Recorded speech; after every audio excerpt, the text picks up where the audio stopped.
తిరుపతి చరిత్రలో ఇదొక మహా అద్భుత ఘట్టం. ఇప్పటి వరకు ఏనాడూ జరగని అపూర్వ అంశం. 2 కళ్ళు ఉన్నవారికి ఆయన దర్శనం లభించడం అతి కష్టం. ఆయనంటే అందరికీ ఇష్టం. అదే ఆయన గొప్పతనం. తాజాగా ఈ మధ్య అంధులు స్వామివారిని దర్శించారు.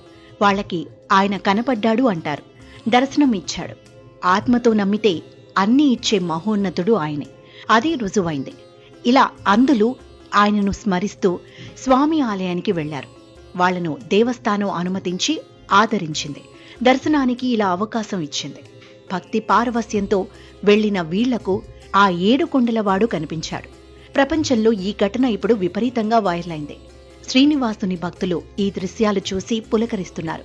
అసలు విషయానికి వస్తే, కళ్ళు ఉన్న అంధకారంలో అలమటించే వారికన్నా చూపు లేకున్నా అంతర్నేత్రాలతో ఆ స్వామిని దర్శించిన వారి శక్తి అద్భుతం. స్వామివారి కరుణే కురిసి తడుపు వేళ పులకరించిన భక్తుల అద్భుతం ఇది మామూలు విషయం కాదు.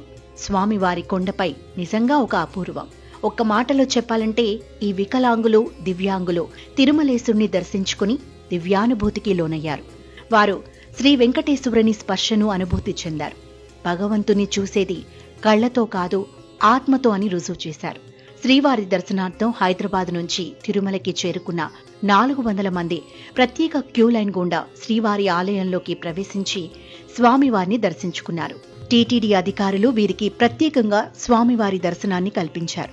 దర్శనం అంతసేపు వారు పులకరించిన తీరు అందర్నీ కదిలించింది. ఈ కలియుగంలో ఒక మహత్యాన్ని చూపించింది. హైదరాబాద్కి చెందిన చుక్కుల ట్రస్ట్ ఆధ్వర్యంలో గత 7 ఏళ్లుగా దాదాపు 2000 మందికి పైగా వికలాంగులు, దివ్యాంగులకి స్వామివారిని దర్శించుకుంటున్నట్లు ట్రస్ట్ నిర్వాహకులు తెలిపారు. టీటీడీ సహకారంతో రాబోయే రోజుల్లో కూడా అనాథలు, వికలాంగులకి స్వామివారి దర్శనం కల్పిస్తామన్నారు. వెలుగు తానే అవుతూ తోవ చూపించిన మహిమాన్విత అద్భుతమిది. ప్రపంచమంతా ఈ అద్భుతాన్ని ఆశ్చర్యంతో తిలకిస్తోంది.